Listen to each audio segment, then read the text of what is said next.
Welcome back. గాజాలో యుద్ధం 6 నెలలకు చేరుకుంటోంది. ఈ యుద్ధం ఇప్పుడు గాజా దక్షిణ ప్రాంతం రఫాకు మారింది. ఇది ఈజిప్ట్ ఉత్తర సరిహద్దుల్లో ఉంటుంది. ఇక్కడ సుమారు 15 లక్షల మంది పాలస్తీనియన్లు ఉంటారు. అక్కడ హమాస్ను అంతం చేయటమే లక్ష్యంగా ఇజ్రాయెల్ ప్రధాని బెంజమిన్ నెతన్యాహు అడుగులు వేస్తున్నారు. అయితే యుద్ధాన్ని ఆపాలి అంటూ అమెరికా అధ్యక్షుడు బైడెన్ డిమాండ్ చేస్తున్నారు. యుద్ధం ఆపకపోతే పరిణామాలు తీవ్రంగా ఉంటాయని హెచ్చరిస్తున్నారు. మరోవైపు యుద్ధంలో గాజాలో విధ్వంసం సృష్టించేందుకు భారీగా బాంబులను ఇజ్రాయెల్కు అదే బైడెన్ అందజేస్తున్నారు. తాజాగా $2,500 కోట్ల ప్యాకేజ్ను ఇజ్రాయెల్కు ప్రకటించారు. అందులో భారీ బాంబులు, యుద్ధ విమానాలు కూడా ఉన్నాయి. అయితే ఎందుకు బైడెన్ ఇక్కడ డబుల్ గేమ్ ఆడుతున్నారు? యుద్ధాన్ని ఆపమని చెప్తూనే ఆయుధాలను ఎందుకు అందిస్తున్నారు? What the story? నెతన్యాహుపై బైడెన్ ఎందుకు ఆగ్రహంగా ఉన్నారు? ఇజ్రాయెల్కు అమెరికా ఆయుధాలను ఎందుకు ఇచ్చింది? ప్రో ఇజ్రాయెల్ యాంటీ బెంజీ విధానం ఏమిటి? యునైటెడ్ స్టేట్స్ ప్రపంచంలోనే అగ్రదేశంగా పేరుంది. కానీ ఆ దేశం మాత్రం కపట రాజకీయాలకు పాల్పడుతోంది. ఇజ్రాయెల్కు భారీగా బాంబులు అమెరికా ఇస్తోంది. యుద్ధాన్ని ఆపేయాలంటూ డిమాండ్ చేస్తోంది. ఒకవైపు ఇజ్రాయెల్కు మిలిటరీ సాయాన్ని మరింతగా పెంచుతోంది. మరోవైపు గాజాలో ఆహారాన్ని గగనతల నుంచి జారవిడుస్తోంది.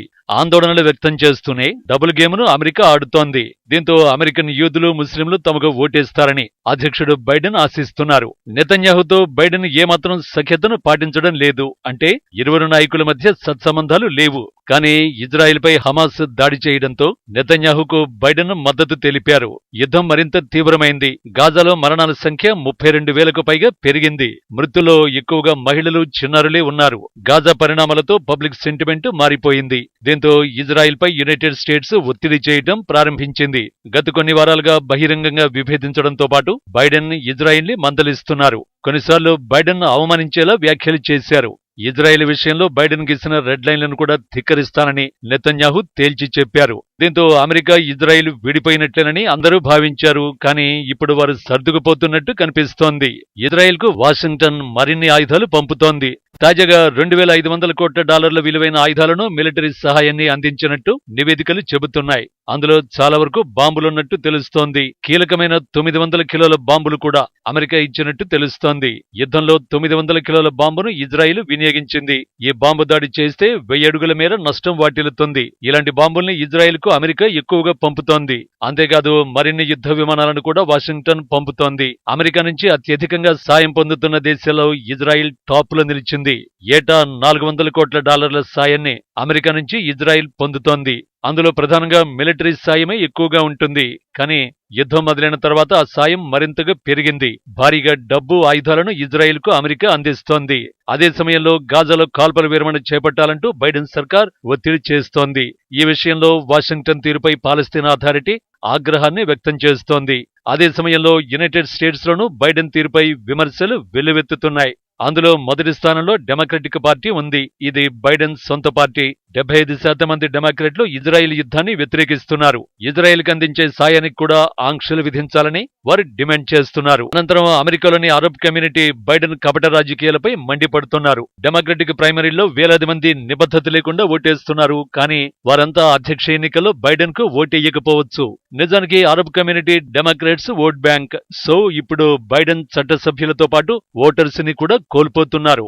అంతేకాకుండా నెతన్యాహుతో ఘర్షణకు దిగుతున్నారు. అలాంటప్పుడు ఇజ్రాయెల్కు ఆయుధాలను బైడెన్ ఎందుకు పంపుతున్నారు అంటే దానికి చరిత్ర, రాజకీయాలే కారణం. 1948లో ఇజ్రాయెల్ ఏర్పాటైంది. కొన్ని నిమిషాలకే ఇజ్రాయెల్ను దేశంగా గుర్తిస్తున్నట్టు అమెరికా ప్రకటించింది. అప్పటి నుంచి ఇప్పటి వరకు ఇజ్రాయెల్కు అమెరికా అధ్యక్షులందరూ మద్దతు ఇస్తూనే ఉన్నారు. అయితే బెంజమిన్ నెతన్యాహును బైడెన్ వ్యతిరేకిస్తున్నారు. అలానే ఇజ్రాయెల్ని ఎట్టి పరిస్థితుల్లోనూ వదిలేయదు. బిల్ క్లింటన్, బరాక్ ఒబామా అనుసరించిన విధానాన్ని బైడెన్ కూడా పాటిస్తున్నారు. సింపుల్ గా చెప్పాలంటే ఇజ్రాయెల్కు అనుకూలం, కానీ నెతన్యాహుకు వ్యతిరేకం.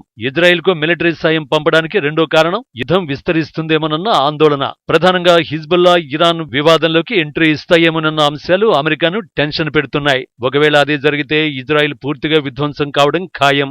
ఈ నేపథ్యంలోనే బైడెన్ ఇజ్రాయెల్కు ఆయుధాలు అందిస్తున్నారు. కానీ నెతన్యాహుకు మద్దతునివ్వడానికి బైడెన్కు ఉన్న కారణాలు ఇజ్రాయెల్ ప్రజలకు లేవు. వారంతా తమ ప్రధానమంత్రికి వ్యతిరేకంగా ఆందోళనలు నిర్వహిస్తున్నారు.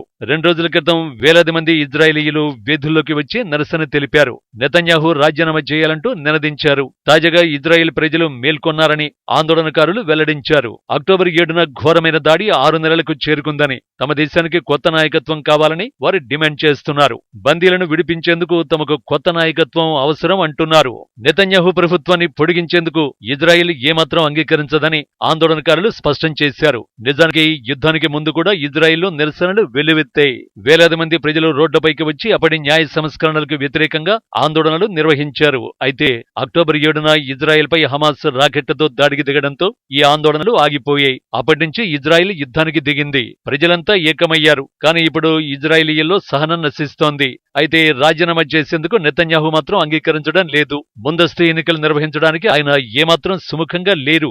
ప్రస్తుతం రఫాపై దాడుల విషయంలో నెతన్యాహు బిజీగా ఉన్నారు. దక్షిణ గాజాలో కీలకమైన ప్రాంతం రఫా.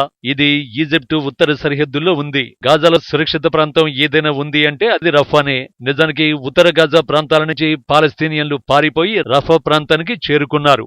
ఆ ప్రాంతంపై కూడా బెంజమిన్ నెతన్యాహు దాడి చేయాలని అనుకుంటున్నారు. ఇప్పుడు హమాస్ ఉగ్రవాదులు రఫాలోనే దాక్కున్నట్టు నెతన్యాహు ఆరోపిస్తున్నారు. అయితే ఇప్పుడు 15 లక్షల మందికి పైగా పాలస్తీనియన్లు రఫాలో ఆశ్రయాన్ని పొందుతున్నారు. అందుకే ఈ ప్రాంతంపై దాడి చేయడం అంత తేలికైన విషయం కాదు.